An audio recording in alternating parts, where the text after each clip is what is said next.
Welcome to Full Prefrontal, the show that exposes the mysteries of executive functions. This show is a collection of conversations about the role of the prefrontal cortex, which impacts your focus, planning, problem-solving, emotional balance, and independence. These conversations will introduce mental tools that will empower you to shift your mindset for a successful life. And now, here's your host, Sucheta Kamath. Welcome to the podcast. Todd, how are you? I'm doing great. It's been a few weeks since we've been in studio to record. Looking forward to getting back on the saddle. Boy, what an important conversation today. ADHD. I'm blessed that I don't suffer from that, but I think this will be a critically important conversation. Certainly. And I too am grateful for not having ADHD, but I will tell you, being in practice for the last 20 years, one of my favorite group of children and adults to work with is children and adults with ADHD. They are very colorful. They are very exciting, engaging, little off, little bonkers, but that's what makes life very interesting. And what is so special today is we have a wonderful, wonderful expert and a good friend, Dr. Sharon Saline. She's a clinical psychologist and an author of an award-winning book, What Your ADHD Child Wishes You Knew, working together to empower kids for success in school and life. And she also has very interesting ADHD solution card deck, which is a very cool thing to use and have as a desk reference, so to speak. She specializes in ADHD, learning disabilities, mental health issues that affect children, teens, and young adults, and as well as families. One of the wonderful things she's offering to the world is this incredibly thought out and well-organized way of thinking about ADHD at a global level. She is a regular columnist for ADDtude.com and psychologytoday.com. I have been a reader of her contributions. She was so generous to send me a copy of her book. So I have my personal copy directly from the author, which always revere. And finally, one thing that today she's going to help us understand, and you will see as she speaks, that she has an incredible love for this particular group who experiences a lot of stress, anxiety, and isolation because of ADHD. She believes that it is a confusing maze to deal with ADHD. And so she helps families navigate with information, direct guidance, positive messaging, and a very carefully thought out strategy. So it's my greatest pleasure to invite Sharon to the podcast. Welcome. Thank you for that beautiful introduction. And I am thrilled to be here. I loved meeting you briefly at CHAD. We started chatting right away. We just are two excited, smart women, and we love talking about things related to executive functioning and helping people. So I'm just thrilled to be here and honored, of course. Thank you, Sharon. So I've been asking this question of all my guests. Particularly, I look at executive function as 7 blind men with blindfolds looking at an elephant. And so each field of expertise taps into executive function a little bit differently. And my own experience comes from envisioning that I'm the fan that removes the blindfolds and looks at the big picture of executive function. And you as a psychologist, particularly clinical psychologist, have much, much deeper understanding. And one special thing you bring to the table is intervention. But before we dive into the topic, tell us a little bit about your own executive function and how were you as a student and a learner? What did your self-regulation look like? Well, that's a great question. I have some questions about the blindfolds and the elephants, but we'll have to come back to that. I was a pretty motivated and driven student. I was well organized. It did help that I had to be, interested in subjects. I mean, I'll never forget this. I took AP Calculus as a senior, and the first semester I got an 89, and I got accepted to college, and it dropped to a 79 at the end of the semester because I was just like, I don't care. I really don't like this. It's not how my brain works. And I remember the teacher, Mr. Drews, said to me, Sharon, you were doing so well. What happened to you? And I looked at him right in the eye and I said, Mr. Drews, I was accepted to college and there are no requirements and I am never taking calculus again. Oh my God, I love that story. So you pretty much had an on and off switch to your executive function. Great self-regulation there. It just sort of slowly went off in that area. So I would say in terms of my executive functioning, the way I look at it now is that pretty strong in most areas. Sometimes I have trouble with shift flexibility, but I can't tell if that's because I've been a mom who's run a family and tried to manage so many things that when things don't work out or they're more complicated, that's a little challenging. I sometimes have difficulties with my time management. I think I can accomplish more than is humanly possible in a given amount of time. So I overestimate my capacity and I underestimate how long the tasks will take. But none of those are as significantly problematic. The challenge for me is around emotional control. And I think that's because I run on the anxious side and I come from a long line of neurotic Jewish women with big feelings. I'm one of those people, I wear my heart on my sleeve. So, and particularly at my stage of life, which is the same as your stage, our bodies change. And so it can make managing those emotions a little bit more challenging. In fact, I went to a training a long time ago with Russell Barkley, and he said women going through menopause are like women who have ADD. They're just struggling in that way. And I thought, when I got there, yep, that's true. But I grew up in a family with a brother who had undiagnosed, untreated ADHD. And I think one of my parents has it. And so I've wondered a lot about what it's like to grow up with parents who have executive functioning challenges and that you learn those challenges. Like my mother's terrible with time management and she always needs to be doing something and she's not particularly flexible if things don't go the way she wants them to. Is that something that I inherently have or is that something I learned? And I think I learned a lot of that. I've spent a lot of time in my adult life and with the patience of my loving husband unlearning some of those things. Well, thank you for being so candid. I think spoken like a true psychologist, has great awareness of self, much more self-effacing, accepting of shortcomings.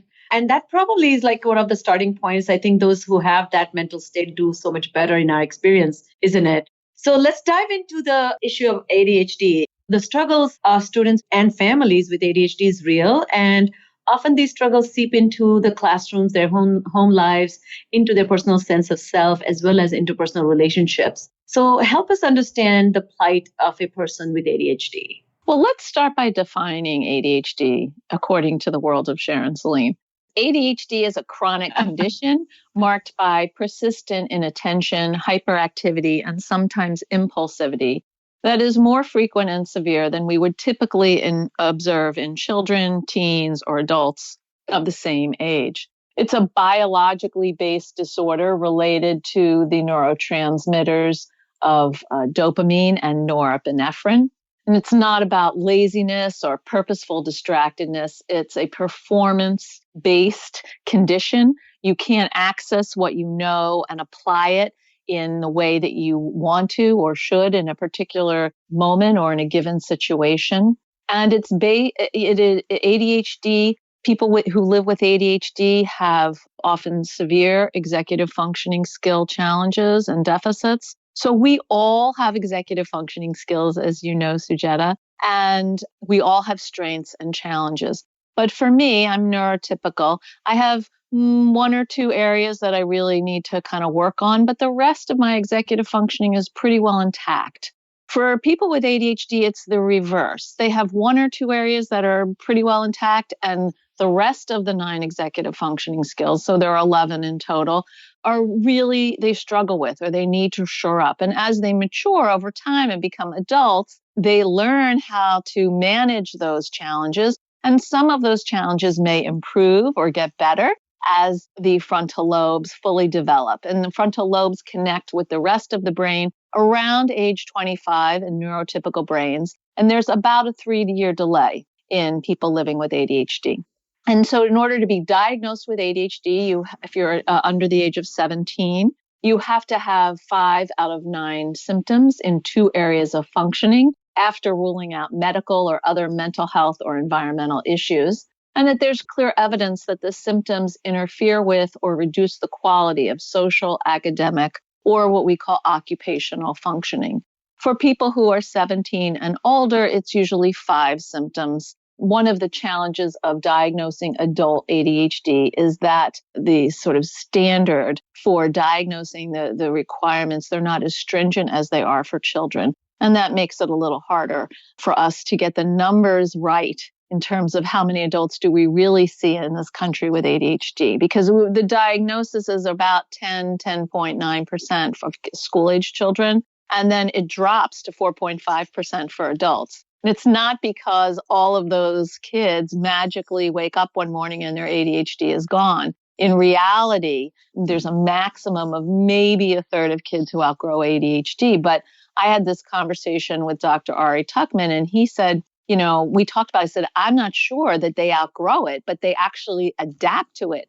And he said, that's right, because we don't have as stringent measures for measuring adult ADHD. So if you're an adult and you're doing okay in your work and in your personal life, you're not going to necessarily take yourself to the doctor to get a diagnosis. And even if you're struggling, you may not take yourself to get a diagnosis. But if you're a kid and you're not doing well in school, or there are a lot of problems at home, your parents will take you to get an assessment or to try to figure out what's going on. So that's part of why there's such a gap.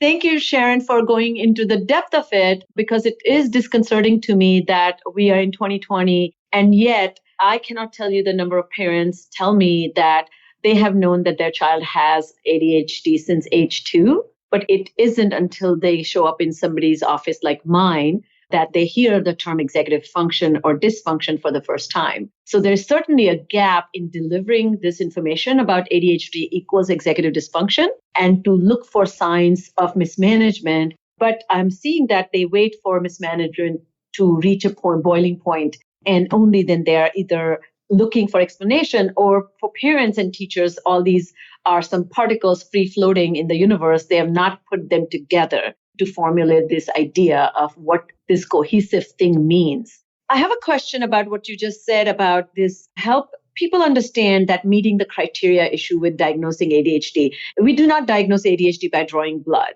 but we look for these 5 out of 9 in 2 areas of functioning. Tell us what happens if 4 out of 9 areas in 2 areas of functioning is a problem. Those kids don't necessarily receive the diagnosis, right? Well, it's 6 out of 9 for kids under the age of 17 and 5 out of 9 over the age of 17.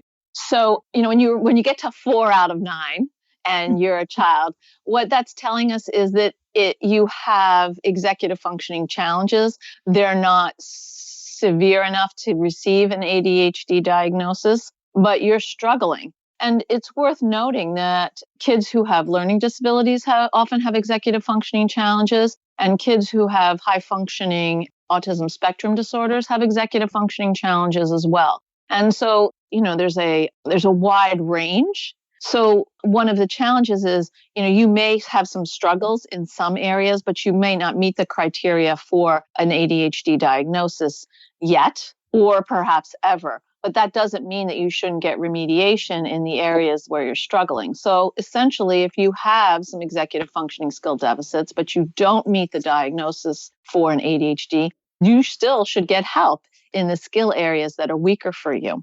So you wrote this beautiful book, What Your ADHD Child Wishes You Knew. And in the title itself, you phrased it that what your ADHD child wishes you knew. So tell us about that perspective. Why did you come up with this title, and what is it that you want? What do you think our kids want the parents to know, or adults in their lives to know? I decided to write this book because what I was seeing in my office and when I went to give workshops was that parents were telling me one thing about what it was like to live with their kids, and kids were telling me something else about what it was like to live with ADHD and to live with their parents or their teachers. And I felt that people were not listening actually enough to kids and what they're saying. And so I wanted to open up the dialogue. And what I learned, was there were 5 themes of what kids were telling me. 1, it's very disconcerting for them when parents lose it because they're struggling, the kids, to manage themselves. And when parents lose it, they can't hold it together. Two, they want to be accepted for who they are, not who you think they should be, because it takes a lot of work for them to get through every day. And they feel like that isn't enough of the equation. They want to be included in programs or plans that have to do with them and are supposed to help them, because they're not sure that what you think might help them is actually how their brain works. And they need incentives to motivate them. So the incentives can't be something you think is important for them, but something that you talk about with them and decide together. Because punishments don't work for kids with ADHD. In fact, punishments don't work in general because they don't teach skills. They just tell you what not to do. I love that. If I may just bask in the glory of that, punishments don't motivate kids. No. It's really because I think it's also a reflection of incredible impatience on the person who's trying to deal with somebody else's dysfunction. Correct. Right? And for kids with ADHD, here's the thing. I mentioned dopamine and norepinephrine. Dopamine is a neurotransmitter that has to do with interest, pleasure, and reward. ADHD brains naturally do not have enough dopamine. And so if they don't have a problem doing something that already interests them, that's fine. That's not where the challenge is. The challenge is when they have to do something that is hard, that's not interesting, and apply themselves, because in those instances, we all have to summon up extra dopamine to apply ourselves and get it done. So For true. these kids, they don't have that extra dopamine, so they can't. It's a now or not now brain. If now seems miserable, who cares about what the consequences later? So that's something that we have to keep in mind. The other two things they told me were, it's very hard for them when adults say they're going to do one thing and do something else. And they need more encouragement. Kids with ADHD feel like they're trying to do the right thing. And unless they get it right, nobody notices. And sometimes when they do get it right, nobody notices because it's expected of them. And so I call this efforting. They want to be seen in their attempts to make these efforts. And the last one is positivity. Most kids with ADHD feel like they receive a lot more negative comments than positive ones. And so this is not motivating for them. It actually discourages them because they get into this feedback loop of why bother even trying? I'm just going to fail anyway, or no one's going to notice the hard work that I'm doing. These were the themes that they talked to me about. I love that. And I think the merit to your work is that the hands-on experience. And I love that the way you also have written, you have these vignettes that you weave into telling a story as well as telling the message behind that story. Because I think good, well-meaning people are looking at resources as educate me, inform me, and then I will filter that and through my personal lens of what is doable for me and what's not doable for me. So they're so focused on who they are and not what the need is. And that's why I really like this idea that you were talking about. So, for example, I'll give you your own quote. You said that when kids meet defeat, it's because they don't see other choices for themselves in that moment. This perspective can be hard for our adult minds to grasp.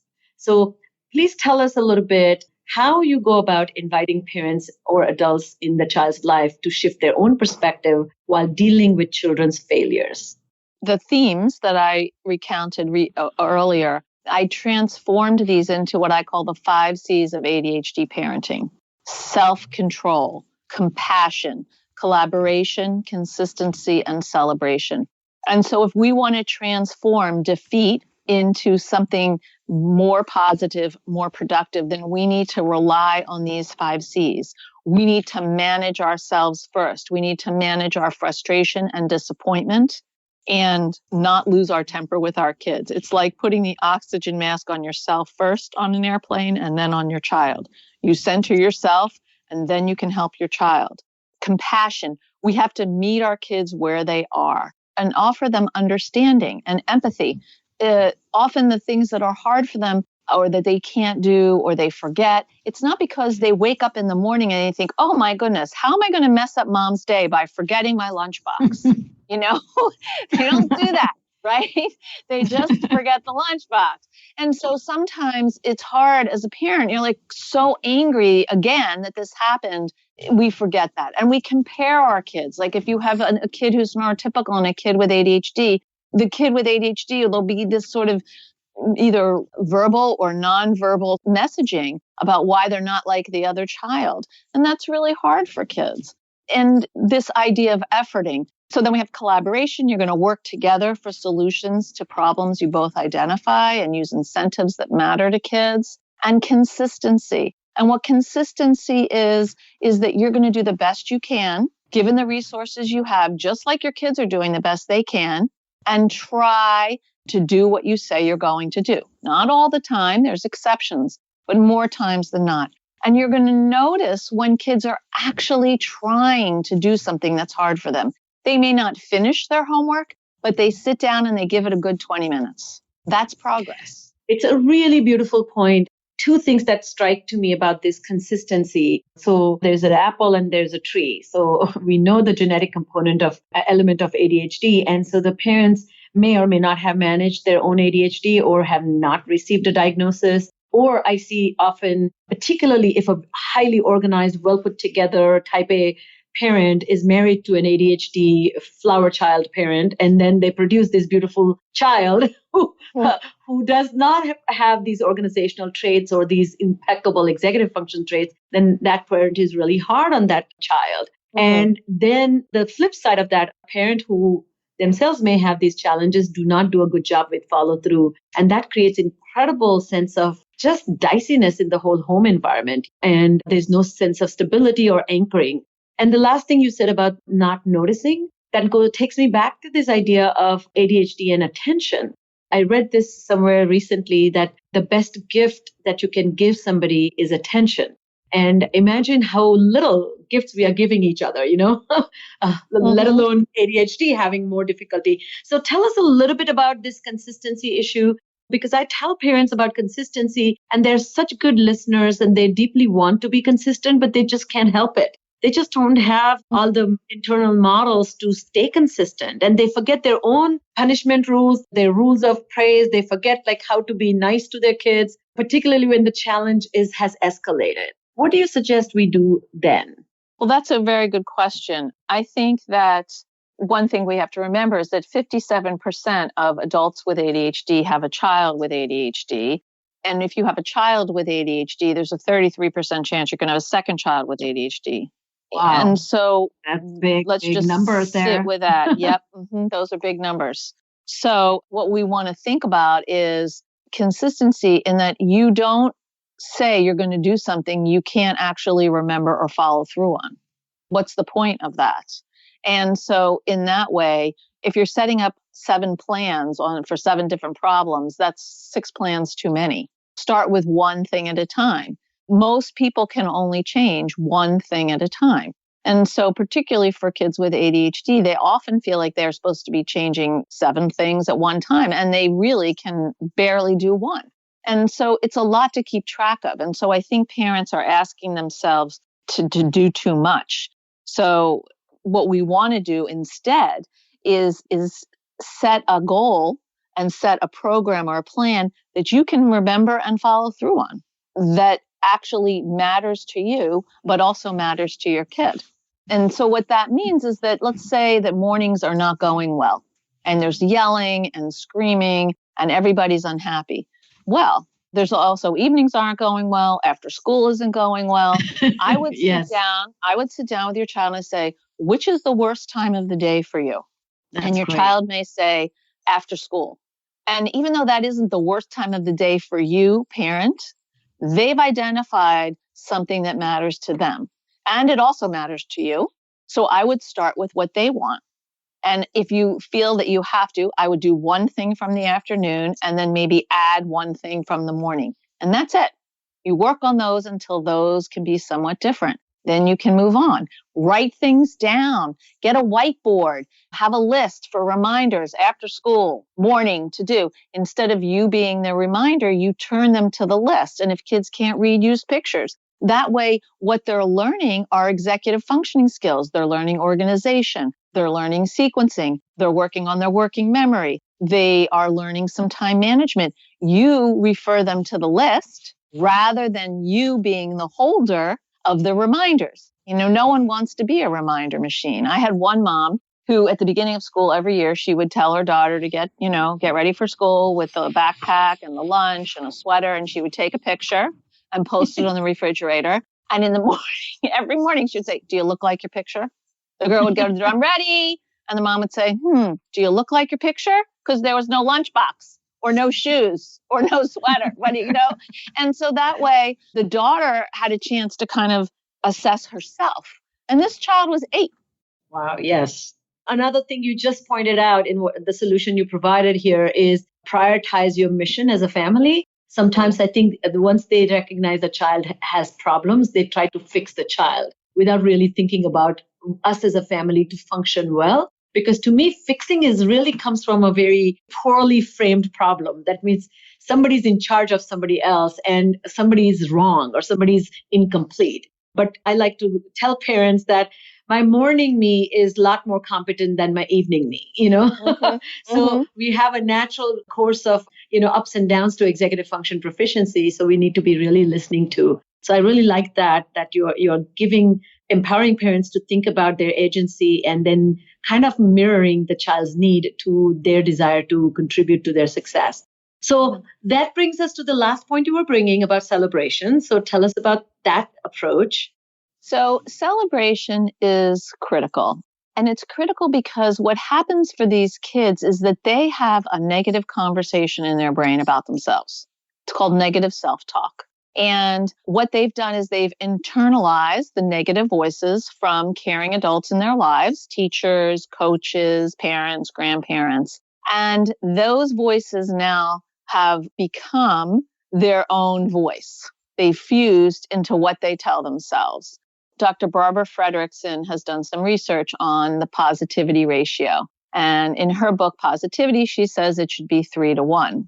I have traveled all around this country and internationally, and I ask parents all the time, what do you think the ratio is of positive to negative statements that your child receives? So for every one positive statement, how many negative statements in the course of the day do they get? And that would include redirecting, telling them to stop. Okay. And think about this, listeners, please, right now. And then I will share with you that what I have heard parents say is that they believe their children receive anywhere from 10 to 30 or 40 messages per day. Wow. And kids themselves feel like it's between 25 or 30. Wow. If not more. So what do they need from you as a parent? A reminder that you love them and accept them and you see their efforts, you see their accomplishments. You are noticing the ways in which they are changing. And so that means a high five when you clear your plate. Well, we can't high five right now because of coronavirus, but an elbow bump for clearing the table. Or, Yes. Your eyes on make eye contact, a thank you. Playing music while you're doing the dishes and having some fun. Maybe sitting in their room while they're picking up their clothes and helping them, I'll be the sock roller. You pick up all your socks. Instead of saying, go clean your room, because kids with ADHD can't really do that until they're in their teens and sometimes even then. And so they might need a parent there to help them roll up the socks or fold the shirts or kind of move them along. We call that a body double. And when we catch them being good, okay, we let them know. You want to catch them being good. Love that. Yes. What I love about the way you're presenting this is you're saying you recognize these themes, in what ways the kids are not getting recognized, not getting accepted, not getting the right help through the right lens. And then you propose these wonderful 5 themes. Do you mind if we go into a little bit details with a few of them? So let's talk a little bit about that self-control and how does that translate into strategies in everyday? If you can give us some examples of a pushback that you may get from a child as you are trying to deploy strategies where you have to pivot and adjust your strategies. So could we do both on this? Of course. One of the major ways to deal with self-control is to notice when you're becoming dysregulated. Yes. What happens when you become dysregulated? Do you get a knot in your stomach? Does your energy sort of flow up into your head? Do you start to speak loudly? Is your heart rate increase? Are you sweating? What happens when you start to get activated?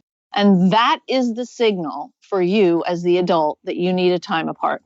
And what are you going to do during that time apart? You're going to take some deep breaths, maybe stick your head outside or take your body outside to breathe a couple deep breaths. Go to the bathroom, wash your hands, look in the mirror and say, you've got this. Whatever it is that you need to do to bring yourself into a more settled and calm position. Now you're talking about parents, of course. Of course. Okay. Right. Then you can help your children with their dysregulation.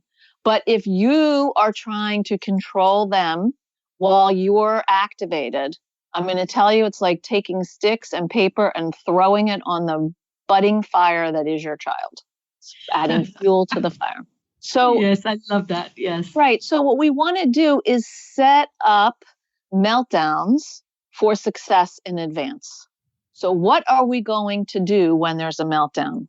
So quickly give me an example for our listeners. What would an adult meltdown look like so the parent can take a little inventory of self? Well, actually, I think I explained what an adult meltdown would look like, what the triggers are. I'm talking about when your child is being annoying, aggravating, aggressive, defiant, and and things are escalating. You can tell and they escalate super fast in ADHD families. They go from like 0 to 65 in about 3 seconds. So we're talking when you get to 2.5 seconds to call a time apart.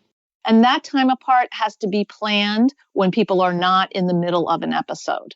And so what we do is it takes about 12 to 15 minutes for the amygdala, the fight or flight part of the brain to settle down after it's activated that intensely. And so what we want to do is have a time apart where we have a list of activities or things that people can do to help manage themselves. And so if you're at home, it's a little bit easier than if you're at the grocery store. But again, you need to have an agreement. At the grocery store, if you start to have a meltdown, we're leaving. Like, I'm not going to buy any groceries at all. We're just going to walk out and go into the car. And you can scream the whole way, but I'm not going to stay in the grocery store. We're just going to leave.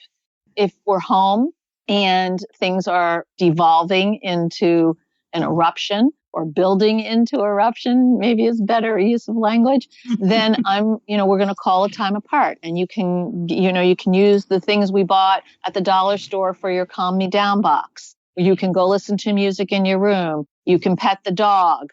We agreed that I could sit on the couch and read you some stories, even though as a parent, the last thing I want to do isn't be near you. You've told me that helps you calm down. So you have things to rely on rather than pulling it out of some magic hat in the moment when you can't think very clearly either because you're angry. Yes. This is hard for me to do. This is hard for all of us to do. I moved my daughter out of her dorm yesterday because of this virus thing, and she was not the most pleasant person. And I was so good because I said nothing to her about it. We drove all the way down and she was cranky, cranky, cranky. And we got to where she's living, and I went into the kitchen and I packed up all the groceries, and she went into her room. And when I had packed up all the things from the kitchen, I went into her room and said, I've packed everything up. What would you like me to do next? And she looked at me and she said, thank you so much. I'm sorry I was cranky in the car. Oh. Could you work on my books? And I practically did my happy dance right in her room. Yes, she knows how to do it. Because I was so proud of myself, because the me 4 or 5 years ago, I would have been like, why are you talking to me that way? It's so rude. I'm coming down to college to help you. And I am learning. This is my growing curve, right? I love this idea about, as you said, noticing when you get dysregulated. I find that many people are so not self-attuned that they need some outward symptoms of them having lost it to even begin their self-reflection. By then they have raised their voice, they have yanked some major chain in their child's, emotional life or they themselves have thrown a massive tantrum by yelling and scolding the child. Do you have any suggestions? How can people develop that internal radar that helps them become more attuned with the gradual shift, which, as you said, it could literally be happening in 3 seconds. So it's gradual, but it's very fast. Is there any mechanism they can tap into to either slow that down or kind of have the internal mechanics, like you mentioned, the racing heart or sweating or just the throbbing pain in your temple? Your neck hurts. I want to murder you. So I think the thing is to actually take some time, if you're listening to this podcast, make a note, like put on your Post-it and say, think about what happens when I'm starting to get angry. Make a Post-it write that down, and then get a second Post-it and write down some of the things that you notice happen when you're starting to get angry, and put that up in your bathroom mirror or someplace where you can see it. And you can refer to it to remind yourself each day, these are the signs when I'm veering off. Because as an adult with our mature frontal lobes, we have a much better chance of managing ourselves than our 9-year-olds do. Like, forget it. They're being run by their emotional brain. We, hopefully, are being run by our thinking brain, which is the prefrontal cortex. So we have to really understand it's okay to be upset. And it's okay to say to your kids, I'm getting upset because I'm telling you that it's time for you to put your magic cards down and put your shoes on and go to school. And we've talked about this and you're not doing it. This isn't our agreement. Got it. That's so helpful. And then you link that to something they want. We've agreed that if you cannot get off your magic cards when I ask you to in the morning with a warning, that you're not going to get to play with them after school. So I'm going to count to 3, which is what we agreed on. And when the cards are down at 3, you may have that privilege of playing with them in the afternoon. But if they're not, you're not going to get the cards later today. 1, 2, and 3. That's great. I was counting for my kids for years. I love this Magic 1, 2, 3 book by Thomas Phelan. And if you don't have it, I encourage you. Yes, I love that. Yes. When my son was 13, we were at a family vacation in Florida. And, he was all that. He was 13. And he was really annoying his sister, who's 4 years younger. She's 9. And he kept blitzing her. And it was her turn for the TV because he wanted to watch March Madness at a certain time.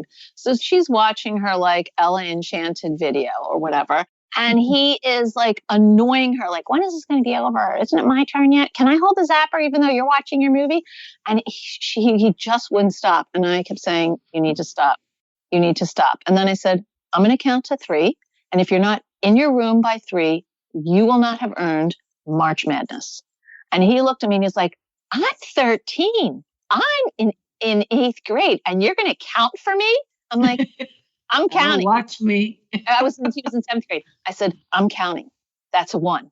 Oh my God. He stood up and started walking through. I can't believe you're counting. I'm like, that's a 2. And then he stepped over the edge into his bedroom and he basically said, this stinks. And I said, 3, you're in your room.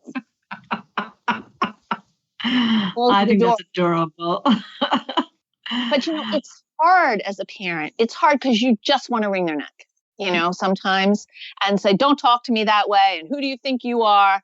And you just have to stick with what you know is going to help you stay centered.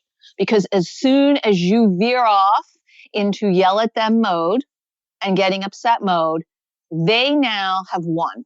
They have offloaded all of their upset onto you. You're now carrying it around and exploding. And so the focus is now on you as the exploder. And sad to say, I did this way too many times, which is part of why I'm trying to teach parents something different. Well, but sounds like you have truly drawn a lot of insights that are going to help so many people. And you're being honest and you're showing your human side. It's really hard to show up like that. You can't be perfect. Some situations just bring out the worst in you. Exactly. And I am absolutely in no way advocating perfection because that's an unrealistic goal. I'm just advocating that people accept themselves, warts and all. We are all doing the best we can with whatever resources we have available at this given moment, including our children. And once we accept that, that helps us move to a better place. You may have a nephew who's neurotypical, who at age 9 can go upstairs when his parents say, time to go upstairs, brush your teeth and put your pajamas on, and go upstairs, put their pajamas on, brush their teeth and get in bed. And your 9-year-old daughter may not be able to make it to the stairs. Yes. Because your 9-year-old daughter in executive functioning years in this way is actually 6. And would you expect a 6-year-old to go upstairs and put on their pajamas, brush their teeth, and get in bed alone? No, you would not. Exactly. So that's part of how we have to conceptualize things. So as we come to an end of our discussion, I can't believe the time has just flown. I can talk to you for hours. I hope you know that. I want to know, we address these emotions. What is the big picture that you want parents to know and remember as the kids are behind in their skills and as they themselves may be, on their A game or sometimes totally off their rockers? What should be the family's mission as they go through life by wanting to raise children and anchoring, togetherness, even through times of difficulty, whether you have neurotypical or neuroatypical children? What's your big picture? This is a good question because this is about this is related to the defeat question as well. So what we want our kids to feel is connected to us, to have a positive connection to their parents, to see their parents as their allies in taking on and figuring out how to bushwhack your way through the forest while living with ADHD. Okay? That's really what we're talking about, because they can't get there on their own. And so they will hit defeats. They will, because we learn through our defeats, right? Yes. We learn through our struggles. I was grocery shopping recently and I ran into this 9th grade biology teacher at our local high school. And we shared a student. And I said, I think about you all the time because of the student we shared. And he said, I know exactly who you're talking about. This has been 7 years. Yes. And, and the reason he remembers is because this student had failed bio the first year and had to repeat it and studied very hard for the first bio test of the year and failed and came into my office and said, I'm not even going to bother trying. What's the point? I failed again. I'm just going to fail this year. And I said to her, hold up. Something's different this fall than it was last year. What do you think that is? And she said, I don't know. And I said, well, you're looking at her. Aww. Right? You're here with me. We are going to come up with a strategy. So I said, I would like you to go back and meet with your teacher after school and ask him what kind of studying would be more helpful than what you're doing. Show him what you did and what maybe is missing. And she said, I'm not doing that. And I said, why? And she said, because I don't want to ask him. I said, okay, I will email him with a warning that you're going to approach him to stay after school to get some help. All you have to do is show up. Could you agree to that? She said, yes. And she did, because the incentive was a cookie and a hot chocolate from the cafe near my office. And she came in the next week. I mean, I'm sort of joking, but not totally. That wasn't the only incentive, of course. She came in the week, and she said, I went to see him. And I said, how was it? And she said, well, he showed me what I was missing. And he told me if I could get the things wrong on the test that I missed, I could get some credit.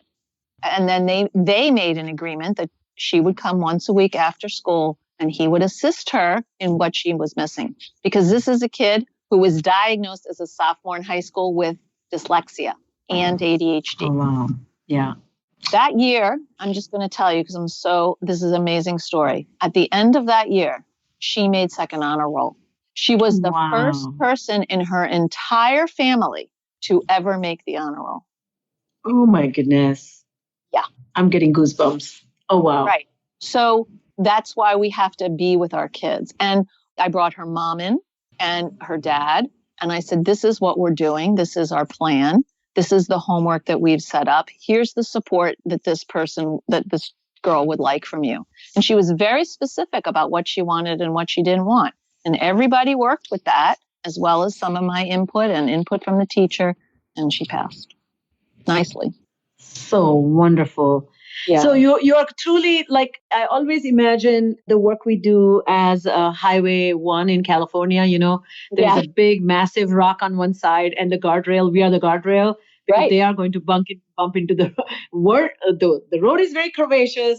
The rock is very solid, but thank God for the guardrail, and that's the only thing we can offer, and teaching them a little bit about maybe slowing down as they take an inventory of the road itself. But Sharon, this was so exciting, powerful, very optimistic, full of, the message of hope and positivity. So I really appreciate you coming on today and sharing your wisdom. And it's so fun to learn from you. So I can imagine all those kids who work with you and the families are so lucky to have you. Thank you so much. Thank you so much, Sujata. Those are such lovely words. They go right to my heart. And I am so thrilled to be here to speak with you. And I hope that I can come back and we can take on a few other topics. I hope so, really. It is lovely to be here. And you ask the most thoughtful questions. It's a pleasure to talk to you. Well, I can speak for myself. I'm looking forward to those future conversations. All right, it's all the time we have for today. If you know of someone who might benefit from listening to this conversation, a teacher perhaps, a principal, coach, parent, or student, we would be most grateful if you would kindly forward it to them. So on behalf of your host, Psy.D, today's guest, Dr. Sharon Saline, and all of us at EXQ, thanks for listening, and we look forward to seeing you again right here next week on Full Prefrontal. Thank you for listening to Full Prefrontal, exposing the mysteries of executive functions. To contact our host, Psy.D, and learn more about her work on improving executive functions, visit her website at cerebralmatters.com. That's cerebralmatters.com. Tune in next week for the next informative episode of Full Prefrontal.